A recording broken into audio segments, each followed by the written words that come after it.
ప్రియమిత్రులందరికీ ఆరోగ్యమస్తు. ప్రతిరోజు ఉదయం ధ్యానం చాలా ముఖ్యమైనది. సాయంత్రం కూడా చేసుకోవచ్చు, ఏమీ లేదండి.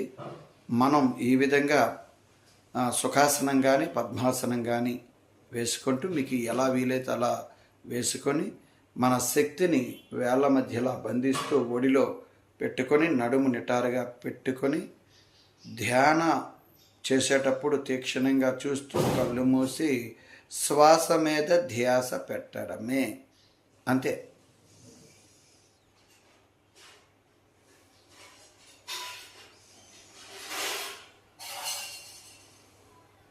ఇంతేనండి. కనీసం 15 నిమిషాలు, 10 నిమిషాలైనా పర్వాలేదు. ముఖ్యంగా ఆరోగ్య శాస్త్రం ఏం చెబుతుందంటే ఎవరి వయసు ఎంత ఉంటే అన్ని నిమిషాలు చేయాలని చెబుతుంది.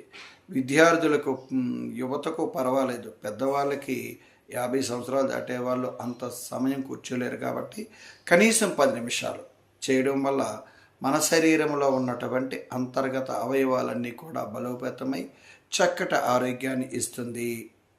మరొక్కసారి మీ అందరికీ హృదయపూర్వక ధన్యవాదాలు. ఆరోగ్యమస్తు.